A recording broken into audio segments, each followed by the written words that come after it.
pessoal, aqui é a Ana Clara Lambert, então hoje estamos começando mais um Histórias que Impactam. Então hoje eu vou trazer para vocês um pouco diferente do que eu fiz nos outros episódios, porque antes eu trazia uma história, ou um jogo, um livro, ou alguma coisa que me impactou.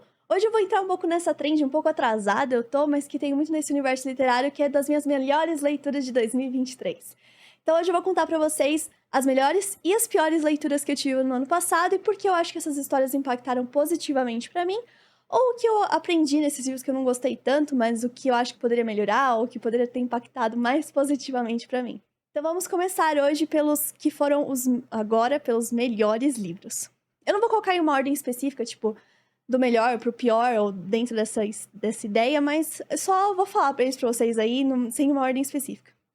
Um primeiro deles, que eu acho que eu li já em janeiro, foi um dos primeiros livros que eu li no ano passado, que era o da Estou Feliz que Minha Mãe Morreu. E não se assustem por esse título, porque é um título um pouco meio agressivo, mas quem acompanhou, ele é uma biografia da Jeanette McCurdy, que pra quem conhece, ela era a Sam do iCarly, e ela trabalhou por muitos anos na Nickelodeon. E esse título, ele é de fato um pouco impactante, né? Porque, como assim ela tá feliz que a mãe dela morreu? Mas eu vou ser sincera pra vocês, de todos os livros que eu li, que foram escritos por celebridades, esse foi o melhor deles.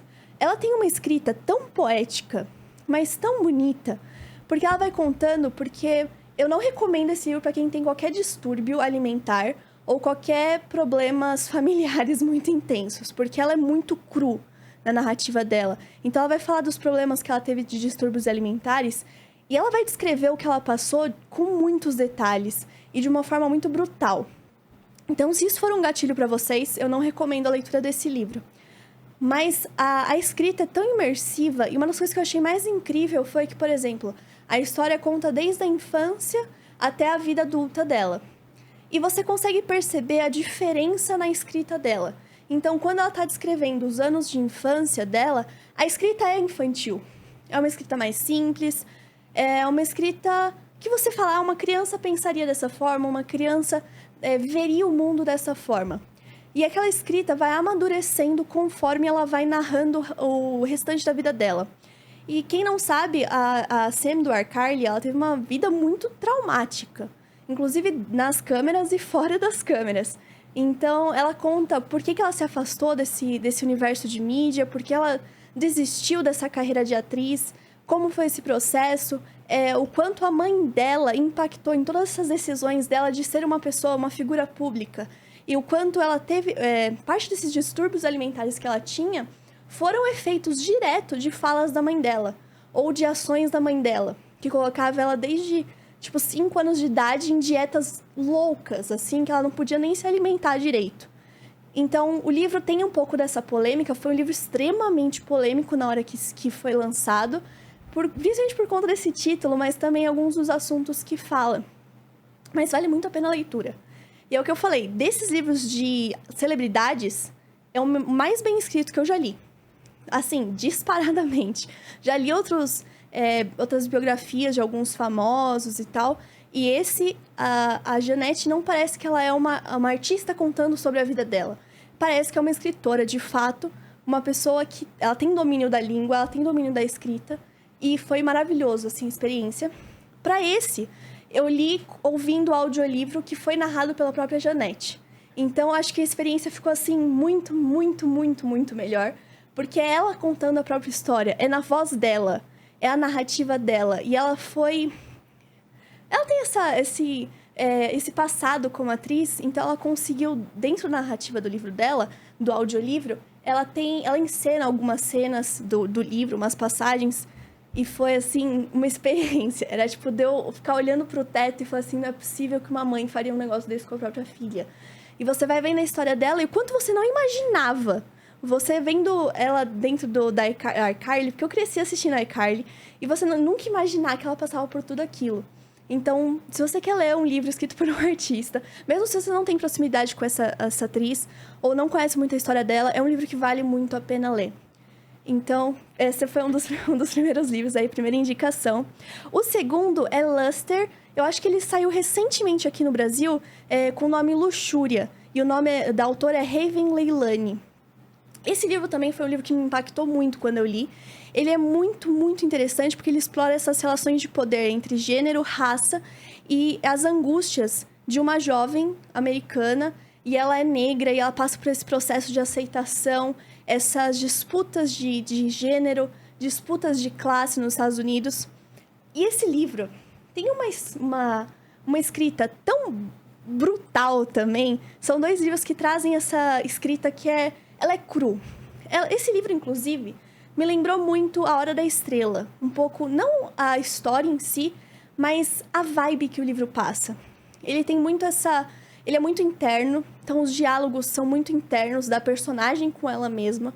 Então não é um livro introspectivo. Você não vai ter muitos...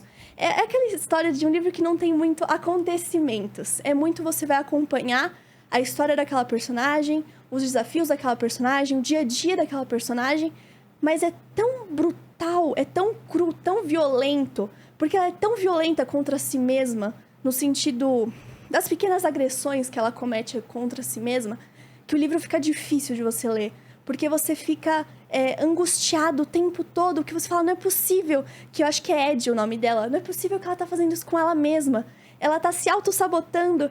Tipo, tem essa pressão, a sociedade cobra dela de coisas que ela não tem como dar conta, ou essas relações por conta da cor da pele dela.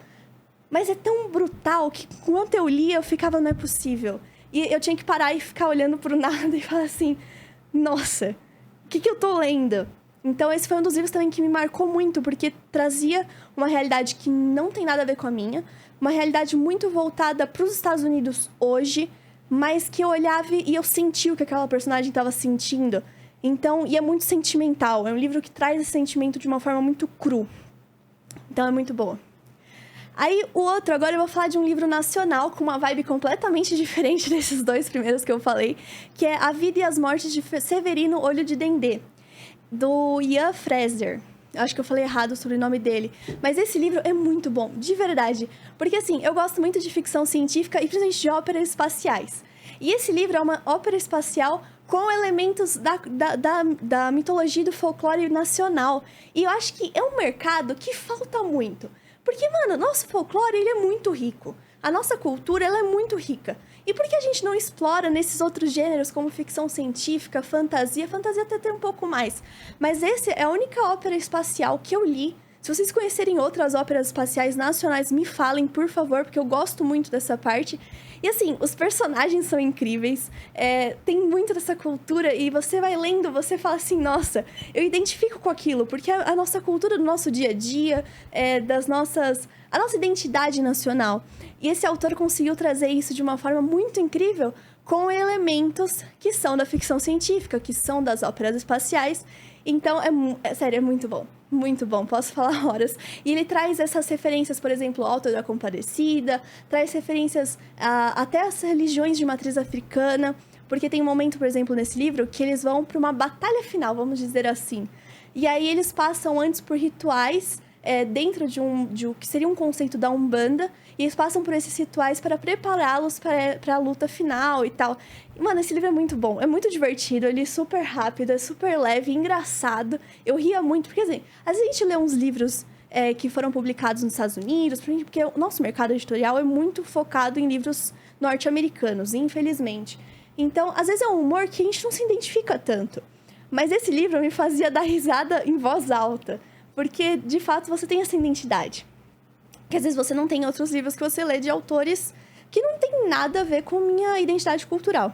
Então, esse livro é muito bom, gente. De verdade, vale muito a pena. E é a literatura nacional, que a gente tem que sempre incentivar a leitura de livros nacionais. Claro, pra gente aumentar cada vez mais o nosso mercado editorial ser cada vez mais rico, mais diverso. E aí, então, esse foi um dos melhores livros, com certeza, que eu li no ano passado. Eu quero muito ler mais livros desse autor, porque eu gostei muito da escrita dele também. Depois, também é um livro um pouco mais leve, esse livro, mas é o Guia das Boas Garotas. Não lembro o nome dele em português, que eu li em inglês esse, que era Good Girl Guides to Murder, que seria o Manual de Assassinato para Boas Garotas. E é um livro de mistério. O pessoal aqui por trás das câmeras tá rindo das minhas escolhas de livros, vou falar pra vocês. Mas esse é um livro sobre mistério. É um mistério jovem, então é uma menina que ela quer desvendar um caso na cidade pequena dela que tinha sido, tipo, engavetado há muito tempo. E ela quer descobrir como um projeto de TCC dela no ensino médio. E ela quer descobrir e estudar esse caso que aconteceu na cidade dela. Só que esse livro é muito divertido. Uma das coisas que eu mais gostei é que ele faz muitos paralelos com diferentes formatos. Então, a personagem... Vai sair filme, é verdade, eu esqueci. Vai sair filme desse livro, que é uma adaptação que eu acho que vai estar muito boa, porque eu tô acompanhando bastante. E parece que tá bem fiel, assim. A atriz que vai fazer a personagem principal, não sei o nome dela, mas é que ela fez a Enid da Wandinha. Então, é uma atriz que parece ser bem legal e é promissora. Eu acho que esse filme vai dar muito certo. Então, esse livro é uma trilogia e ele traz essa menina. Então, tem momentos que ela tá gravando um áudio pra ela mesma. Então, como o livro também vai ter esse formato. E de verdade, é muito divertido. Eu não sou muito livro de romance policial, mistério. Eu não curto tanto. E esse eu gostei muito, principalmente por causa dos personagens. Porque eles têm uma dinâmica muito legal entre os personagens. São personagens divertidos. Eles têm uma sagacidade ali tipo, de perceber as coisas. Mas, ao mesmo tempo, não é aquele livro de policial que, tipo, não vai te dar nenhuma das cartas e que ele só vai apresentar no final quem foi o assassino ou quem cometeu os crimes lá, só no final. Esse você vai conseguir, junto com o personagem, aprendendo e tentando desvendar esse grande mistério que foi e tal. Então, foi muito divertido. Eu coloquei aqui como um dos que eu mais gostei, porque é completamente fora dos gêneros literários que eu costumo ler. E mesmo assim, conseguiu fazer com que eu gostasse muito. E eu lia, e eu falei assim, nossa, eu terminei, eu já queria ler as continuações, continuar nesse universo, continuar com esses personagens. Eu queria estar ali com eles, sabe? Então eu achei muito legal, porque a Holly Jackson, que é a autora, conseguiu criar personagens que você quer ser amigos, entendeu? E eu sempre gosto muito disso quando isso acontece, porque você cria essa relação com os personagens. Agora, o próximo é uma vibe que eu sempre tive muito, que eu sempre gostei, que é fantasia. E esse daqui é Heartless, que é Sem Coração, da Marissa Meyer. E esse livro eu tenho há muito tempo, mas há muito tempo mesmo. E eu nunca dava uma chance pra ler, porque eu nunca gostei de Alice no País das Maravilhas. E esse livro, ele é um reconto de Alice no País das Maravilhas, mas contando a história da Rainha de Copas, antes dela virar a Rainha de Copas. E eu falei assim, eu não gosto de Alice, não vou gostar desse livro.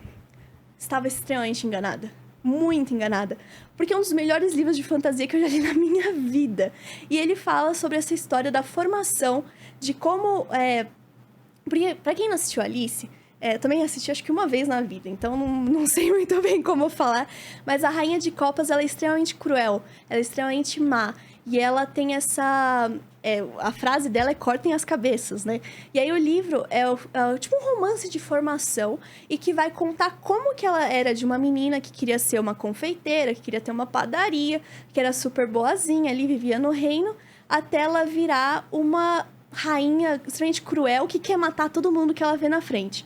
Então, é muito bom. E eu gostei muito dos elementos mágicos desse livro. E o quanto ele consegue trazer... É bem imersivo. Eu gostei muito da escrita da Marissa Meyer. Eu sei que ela foi muito famosa nessa época de 2012, 2015, nesse período. Porque ela lançou Cinder, né? Ela faz muito recontos de livros ou contos, tipo Cinderela, Branca de Neve. Então, ela trabalha muito com recontos. E ela ficou muito famosa nessa época pelas Crônicas Lunares, se eu não me engano. Não cheguei a ler. Mas eu fiquei muito curiosa porque a escrita dela é muito imersiva.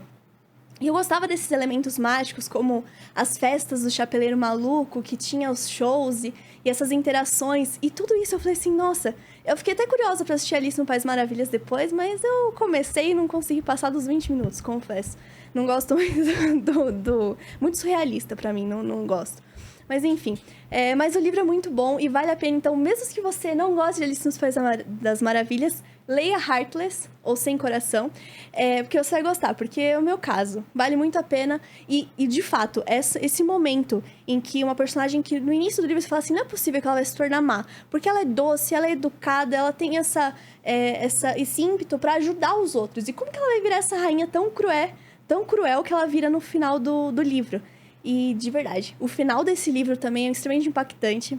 É um final que você fala, não é possível. Não estava esperando por isso. É muito bom, de verdade, me surpreendeu. Talvez, assim, abre parênteses aí. Talvez tenha me surpreendido porque eu não conheço muito a história de Alice. Mas, de fato, eu achei que é um final muito bom.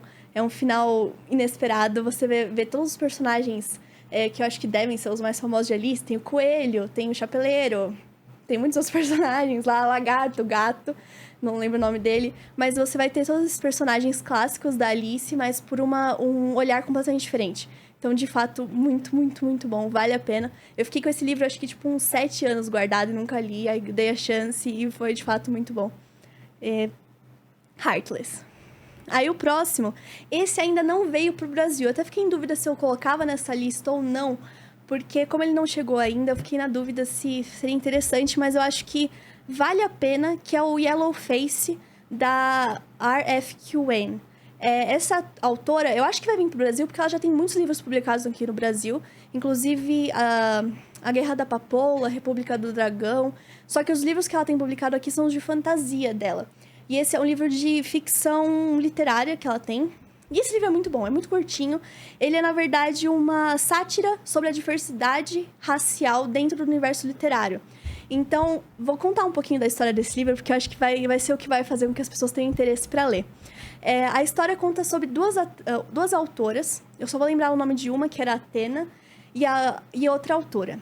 A Athena, ela era uma autora asiática, extremamente famosa, os livros dela iam muito bem, os livros dela tinham um alcance gigantesco no universo literário, e ela estava sendo considerada como uma grande promessa para o mundo literário. Tudo bem, e ela era amiga dessa outra autora que não estava indo bem. Ela publicava, os livros dela não iam bem, a crítica não gostava da produção dela, e ela tinha essa frustração em relação à carreira como escritora dela. Ela e a Athena são amigas, mas existe uma grande disputa entre as duas. A Athena vai morrer. E ela vai morrer junto com No dia que ela morre, a personagem principal vai estar junto com ela. E o que ela vai fazer? Elas estão no apartamento dela e ela vai roubar o manuscrito da Athena, que era o manuscrito do próximo livro, Revelação dela. E aí, qual que é o conceito desse livro? Essa outra autora, que ela vai pegar esse manuscrito, ela vai trabalhar em cima desse manuscrito e vai publicar como sendo dela. Então, toda a história é sobre essa consciência, esse peso de culpa, e todo momento eu devia saber o nome, desculpa, gente, tô devendo pra vocês o nome da personagem principal, mas você vai ver que ao mesmo tempo o livro não te traz a personagem principal como sendo uma pessoa, como sendo um indivíduo, porque o tempo todo ela tá se comparando com a Athena, o tempo todo ela tá se comparando com a escrita da Athena, o tempo todo ela quer ser a Athena, e ela o tempo todo começa a falar assim: os meus livros só não vendem porque eu não sou asiática. Eu sou branca e hoje o universo literário só quer autores para para ser aceito, entendeu? Como se fosse a cota dentro do universo literário. Então, o livro literalmente vai discutir sobre isso. O livro vende mais por conta do autor ou a obra, de fato, é o que vai fazer o livro vender? Então, o livro ele traz uns questionamentos sobre esse universo literário, é de fato uma sátira, porque a personagem principal, ela começa a endoidar, porque ao mesmo tempo ela fala assim: não, esse livro é meu, eu que escrevi. A Athena só tinha começado a ideia. Só que, inclusive, o livro que ela publica é sobre a história de países asiáticos. Então, até que ponto tá certo o que ela fez? Esse livro é cheio de questionamentos, ao mesmo tempo que ele traz de forma cômica até, porque a personagem começa a endoidar, ela não sabe mais quem ela não sabe mais a identidade dela. Então, ela vai em entrevistas, ela não sabe responder perguntas, porque ela não sabe quem ela é. Ela não sabe se ela tá se tornando um personagem igual a Athena, se ela tá roubando a personalidade também da Athena. Então, é um livro muito complexo sobre uma pessoa que não sabe quem ela é e começa a roubar tudo que a outra pessoa era. Então, é um livro muito confuso também em alguns momentos, porque você não sabe o que tá acontecendo, você só tem a visão da personagem principal. E é claro que não é um narrador confiável de modo algum, porque parece que o tempo todo a narrativa tá tentando te convencer que o que ela fez tá certo. Que ela tá certa em ter roubado o manuscrito da outra autora que morreu, que ela tá certa em falar que ela vai publicar aquilo. Então, ao mesmo tempo que você tá lendo a história, você tá tendo o personagem quer te convencer que ele tá certo. Então, é, tipo, de fato, uma experiência muito interessante pra ler esse livro. É um livro muito curtinho, você consegue ler em um dia. Então, vale a pena a ideia, vale o questionamento. Foi um livro um pouco polêmico, algumas pessoas falaram que estava exagerando, mas eu acho que toda sátira tem que exagerar. É um dos papéis da sátira, é trazer uma situação de uma maneira exagerada. E eu acho que a autora escreveu isso de uma forma muito boa. Foi a estreia dela em ficção literária, porque ela escreve fantasia, e eu achei que ela conseguiu fazer essa transição de uma forma bem sutil e muito boa, assim, foi escrita legal, um conceito bem definido, assim, né? Então, e assim, a diferença, né? Porque quem acompanha os livros da F. Kwan é, tipo, gigantesco, assim. 500 páginas, 600 páginas, e esse tem, tipo, 200. Então, é bem diferente do que ela costuma publicar. E é legal pra ver essa variedade, que eu acho que ela é uma das autoras que promete muito, de verdade, pro esse mundo de fantasia, para as novas gerações de autores de fantasia. Porque ela tem uma escrita muito boa mesmo, e ela é muito nova. Acho que ela é um pouquinho mais velha que eu. Então, é uma promessa muito boa para esse universo literário. Agora, estamos indo pro último livro dos melhores livros do ano passado. Esse eu li mais pro finalzinho do ano, que era Amêndoa, da... Eu provavelmente vou falar o nome dessa autora errado, mas é Yoon Pyon-song. Ela é uma autora coreana, e esse livro é muito interessante porque ele conta a história de um menino que ele fala que ele tem um problema no cérebro que é do tamanho de uma amêndoa, ou que é uma parte do cérebro dele que tem o tamanho de uma amêndoa. É alguma coisa nessa linha, assim. Só que o que afeta é que ele não tem processamento em relação a emoções. Então, ele não processa emoções, ele não tem emoções. E o livro vai falar sobre o momento em que ele começa a ter relações sociais com mais complexidade. Então, como uma pessoa sem emoção vai lidar com relações sociais complexas? Então, o livro todo traz como relações sociais, elas vão exigir de você certos comportamentos, elas vão exigir de vocês coisas que você precisa saber. Por exemplo, alguém caiu no chão, tá machucado. Isso exige que você vá lá e pergunte, você tá bem? Ou você vai parar e você vai ajudar? Para ele não entendia dessa forma. Ele viu uma pessoa chorando, ele não entendia por que alguém estava chorando. Então, são questões sociais que, para quem não teria esse problema que ele teria, relações sociais simples. Você pergunta para a pessoa, você está bem? Você quer ajuda? Mas ele não tinha esse processamento. E aí o livro traz a reação dele, ou como ele foi evoluindo a partir da relação da amizade. E como a relação de amizade com amigos conseguiu trazer para ele alguns sentimentos que ele não tinha antes. Ou como ele conseguiu desenvolver essa parte do cérebro dele a partir da amizade, a partir dessa relação de ajuda com os dois amigos que ele começa a desenvolver. O livro, acho que esse personagem principal, ele tá no ensino médio, final do ensino médio, mais ou menos, e ele perdeu tanto a mãe quanto a avó. Só que ele não processa inclusive num acidente violento, mas ele não processa esse acontecimento como sendo algo ruim. Ele não consegue processar isso, porque ele não sente emoções. Então, é muito interessante ver como algo que afetaria a gente, uma pessoa que tem essas emoções definidas, pro personagem principal era só mais um acontecimento. Então, e eu achei legal nesse livro porque ele traz muito como a complexidade das relações afetam o nosso comportamento. Uma coisa que eu percebo em todos os livros que eu leio de autores asiáticos é que eu tenho um pouco de dificuldade para me conectar com a escrita. Mas por que eu acho que é isso? Porque quando você lê livros que são de autores asiáticos, eles costumam ser, inclusive, menores, são livros mais curtos, às vezes não tem parágrafos ou parágrafos curtos. Então, são livros diferentes até na estrutura do que a gente está acostumado a ler no nosso dia a dia, que é o perfil editorial deles, né?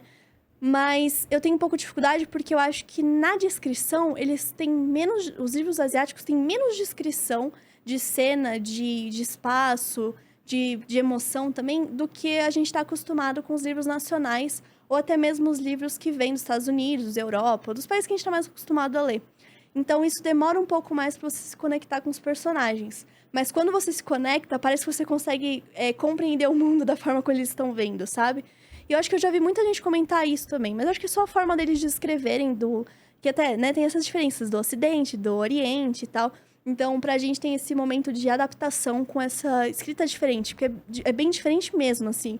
Você lê os livros que são de autores nacionais ou de autores asiáticos, você consegue perceber até na escolha das frases, das ordens dos acontecimentos, você percebe uma certa diferença. Mas esse livro foi muito bom, de verdade, também, de eu ficar olhando pro nada e ficar pensando, nossa, será que eu ajo assim só porque relação X, Y, Z? Então, vale muito, muito a pena. E como eu disse, é um livro curto, porque esses livros de ficção asiática costumam ser bem curtinhos mesmo.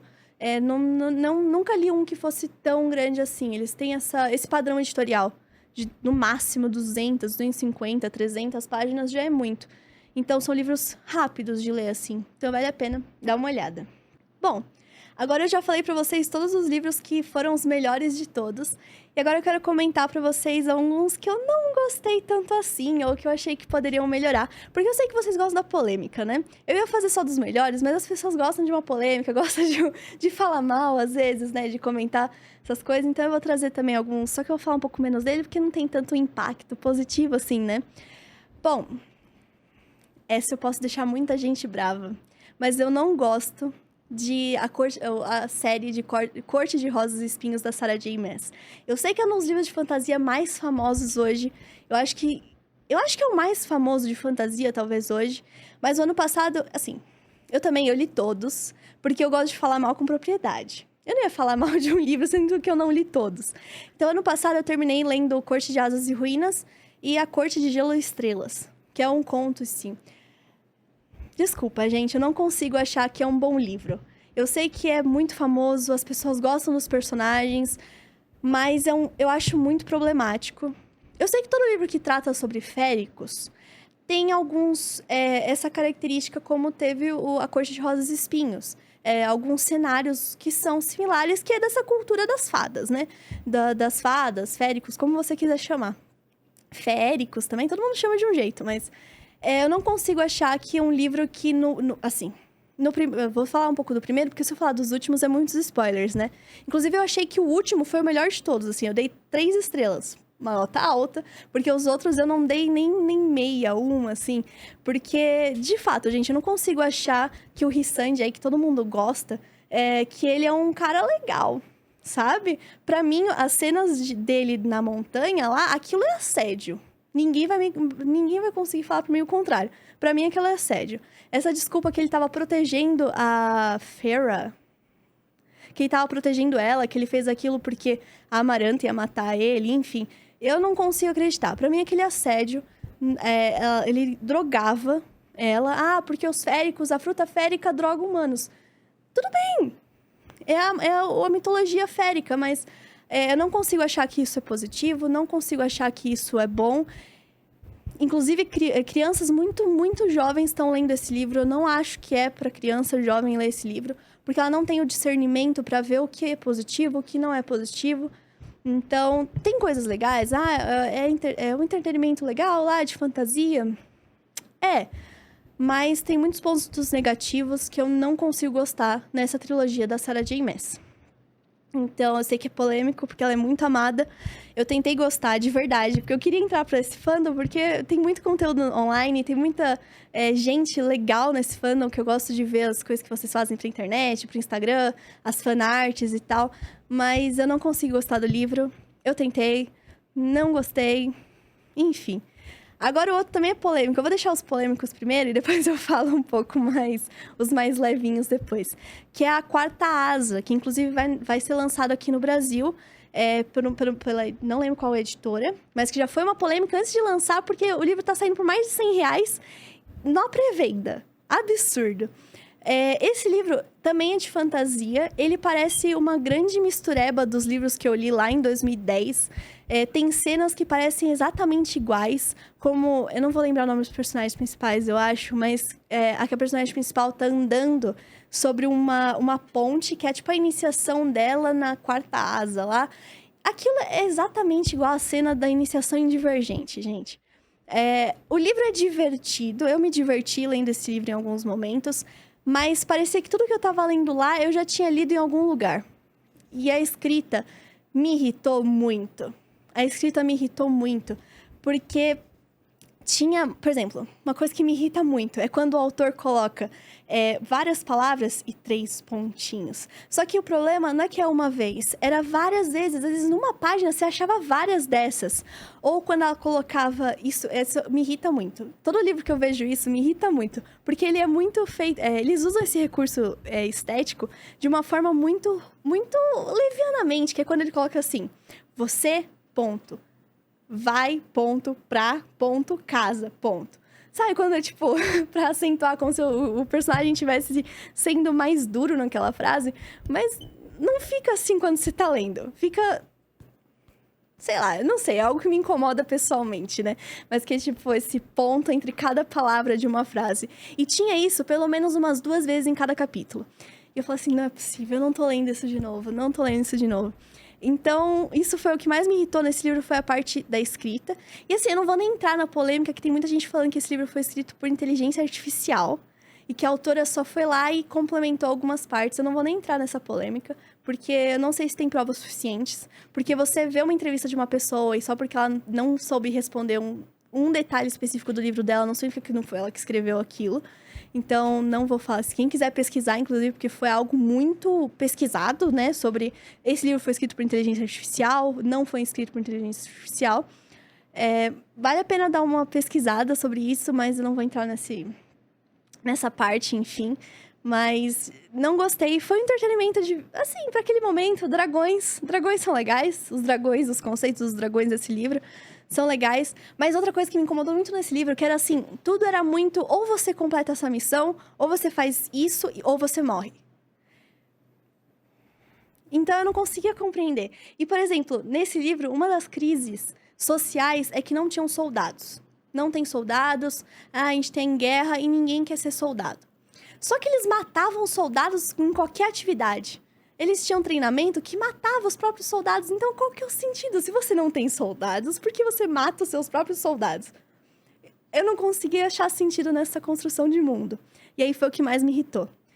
Porque fantasia, eu acho que fantasia tem que... O que segura uma boa fantasia é uma boa construção de mundo. Uma boa construção de universo. E esse eu achei que não conseguiu fazer isso. Tanto é que eu li e falei assim, nossa, tô lendo Divergente de novo. Sabe? Então, não é tão interessante, né? O próximo foi Cleópatra e Frankenstein, que eu sei que também vai ser um pouquinho polêmico, porque esse livro, ele é bom em alguns aspectos, mas eu achei que ele traz muito problemas que são irreais, porque, só pra vocês terem noção, ele acompanha a Cleópatra e o Frankenstein. Eles vão chamar ele de Frankenstein lá. São 2 pessoas.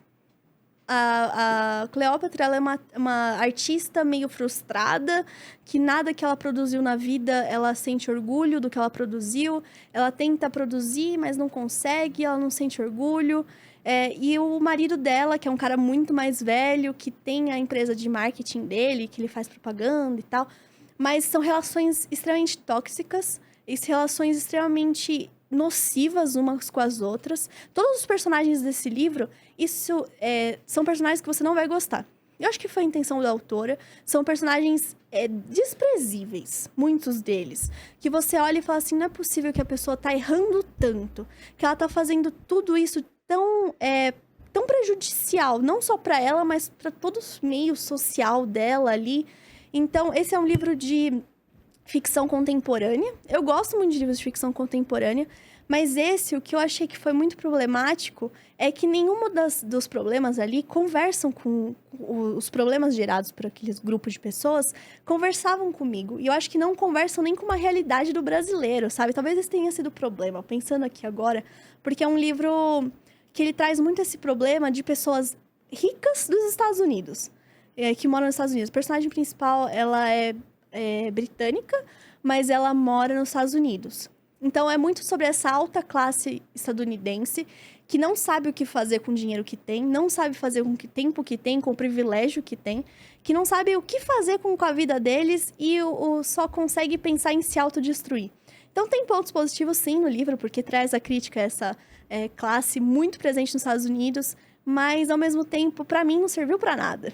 Sabe? Porque eu não consegui me identificar com os personagens. Eu achava os problemas deles extremamente fúteis e que não tinham relevância nenhuma e que eu não tava aprendendo com aquilo, porque o problema dela poderia ser resolvido com um estalar de dedos.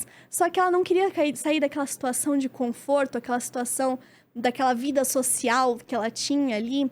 E aí isso acabou trazendo uma experiência não muito positiva pra mim. Porque eu não conseguia levar os personagens a sério. Parecia que eu tava lidando com crianças de 5 anos que estavam vivendo problemas de pessoas de 20 a 30 anos, sabe? Porque não tinha maturidade nenhuma pra lidar com aquilo. Talvez esse tenha sido o objetivo do livro e eu simplesmente não consegui entender, não consegui absorver. Pode ser. Mas foi um livro que me impactou negativamente, porque eu não consegui gostar. E não consegui achar que me trouxe algum ensinamento a partir disso, sabe? Porque realmente quando você coloca os seus personagens ali no seu pequeno laboratório, que é o seu livro, eles vão sofrer para você tirar algum ensinamento daquilo, eles vão sofrer ali naquela situação, para que o leitor consiga ver aquela situação e ver o que tá errado, aprender com aquilo, tirar alguma coisa daquilo. E eu não consegui ver isso. Para mim era só pessoas vivendo uma vida falsa, uma vida irreal, e vivendo problemas que não tinham profundidade nenhuma, entende? Então, não consegui gostar. E talvez eu leia mais velha e faça mais sentido, talvez, não sei. Mas é sempre bom, às vezes, você reler um livro e ver se, de acordo com a sua fase da vida, ele mudou. Mas, por enquanto, não é um livro que eu tenho interesse em voltar a ler, né? Agora, o próximo também é de um gênero literário que eu não tô acostumada a ler, mas eu decidi dar uma chance, porque eu sempre gosto de, vamos explorar novos horizontes, né?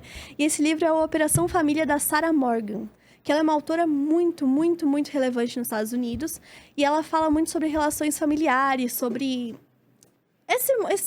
a vida cotidiana. Esse livro tinha tudo pra ser algo que eu goste, porque eu gosto muito sobre livros que falam sobre o luto, que falam sobre essas relações de luto e tal. Mas não funcionou pra mim também, porque os personagens não pareciam reais. E isso eu acho que o que mais me afeta nas minhas experiências literárias. Porque nesse livro a gente acompanha várias mulheres, o que eu achei interessante, lidando com lutos diferentes. Mas todas as personagens, independente da idade que elas tinham ali na narrativa, pareciam ser a mesma pessoa. Elas tinham a mesma mentalidade. Tanto é que a personagem que eu mais gostei era a adolescente. Porque ela era a que mais parecia fiel à idade dela, mais fiel o momento de vida que ela tava vivendo. Porque pra mim, todos os outros personagens, independente da idade deles, pareciam que tinham a mesma idade. E a ideia desse livro é você acompanhar o luto em diferentes momentos da vida. Porque tem uma personagem que é adolescente, uma que é criança, outra que tá nos 60 anos, outra que tem, 30. Mas todas pareciam a mesma pessoa, porque elas tinham a mesma mentalidade, a mesma maturidade pra lidar com as questões que estavam acontecendo ali. E aí foi o que mais me irritou, porque eu acho que quando o autor consegue criar personagens que são diferentes e que têm diferentes idades, mas que eles têm a sua individualidade ali, que conseguem criar personagens, sabe? Esse personagem X, Y, eles têm que ter camadas, como diz o Shrek. Tem que ter camadas. E quando um personagem parece que o de 60 anos e o de 5 anos é igual, tem algum problema, né? Eu ainda tenho vontade de ler outros livros dessa autora, porque, de fato, ela é muito conceituada nos Estados Unidos, e pode ser que eu só não tenha começado pelo livro certo. Então, se alguém ler um livro dela, por favor, também me indica aqui, porque eu quero ainda dar outra chance pra essa autora, porque a escrita é legal, a escrita é super fluida. Eu li esse livro, em 2 dias, assim, então é um livro super fácil de ler. Só que o que me irritou foi isso, de fato. Todos os personagens pareciam o mesmo. E aí, isso foi um problema grande. O último, gente, que eu tô falando muito hoje já, então já é o último. E me entristece muito falar mal de um livro nacional. Porque eu acho que a gente tem que sempre incentivar a leitura dos nossos autores com a nossa característica. Então, pra quem não sabe, eu gosto muito de ler durante o período desde novembro, outubro, final de outubro, novembro e dezembro, eu leio muitos livros com temática natalina. E aí eu achei um livro com temática natalina que se passava no Brasil. E eu falei assim, esse é o meu momento, né? Eu gosto tanto de Natal, mas eu tô cansada de ler livro em que o Natal é cheio de neve, com pinheirinhos e patinação, enfim. Tô cansada de ler livros que não se passam no nosso tipo de Natal, né? O Natal que a gente vive aqui.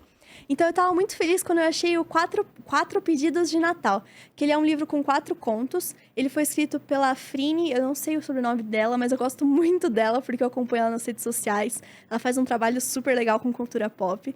A Frine, a Gabriele Graciosa, a Carol Cristo e a Camila Paiva. Então eu tava muito ansiosa pra ler esse livro, até porque eu já conheço a Frine há muito tempo, o trabalho dela. Eu gosto muito do trabalho que ela tem nas redes sociais. Mas eu não consegui achar nada de Natal nesse livro, gente. Eu falei assim, eu não vi o Natal ali. Por exemplo, só vou dar um exemplo de um dos contos pra vocês. Em um dos contos, a personagem principal, ela vai passar o Natal no Peru e ela vai fazer um ritual de ayahuasca. Legal, interessante. Mas o que isso tem a ver com o Natal? Entende? Às vezes eu acho que o meu problema foi que eu fui com muita sede ao pódio, entendeu? Eu achei que eu ia ver um livro com várias referências ao nosso Natal aqui, o arroz com passa, aquele Natal que você morre de calor, as famílias, reuniões de famílias e tal.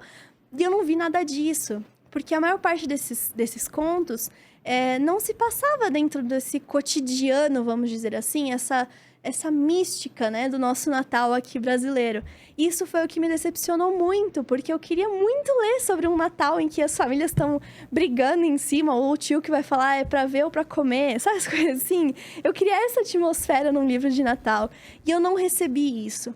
Então, é uma dica talvez um pouco mais nichada, porque eu não sei se vocês vão querer ler um livro de Natal, mas esse livro me decepciona muito porque não tem, de fato, essa magia do Natal, entendeu? O livro foi bem escrito, os contos, eu gostei muitos deles por conta da escrita, mas não trouxe o que eu queria, né? Talvez fossem esses mesmos contos em outros formatos, ou em outros livros, em outro contexto, talvez eu gostasse deles. Mas sendo um livro de Natal, eu não consegui gostar de livros dos contos que não tinham nada a ver com o Natal. Foi o que me decepcionou, entendeu? Então, fica infelizmente, essa não indicação de um livro natalino, de um livro nacional, mas, inclusive, se vocês tiverem livros nacionais que falem sobre o Natal, por favor, coloca aqui pra mim nos comentários, porque eu gosto muito desses livros, Ó, o pessoal tá me zoando muito aqui, gente. Enfim, tudo bem. É isso, pessoal. Eu espero que vocês tenham gostado desse vídeo, nesse formato completamente diferente do que a gente costuma fazer aqui, né? E se vocês gostaram, também me falam, porque eu posso trazer mais vídeos que são de listas, ou que falam de mais de um livro, ou de um gênero literário específico. Se vocês acharem interessante, eu posso fazer também. E me comenta aqui qual foi o melhor e o pior livro que vocês leram em 2023, por favor. Sei que eu tô um pouquinho atrasada, mas ainda tá no começo do ano. O brasileiro fala que o ano não começa depois do carnaval, então tamo aí no começo do ano. Então é isso, gente. Espero que vocês tenham gostado de mais um episódio, aquela coisa padrão, né? Comentário, like, se inscreve aqui no canal, acompanha os nossos outros quadros que a gente tem aqui durante toda a semana. E é isso, vejo vocês no próximo Histórias que Impactam. Mano, eu falei que ia demorar.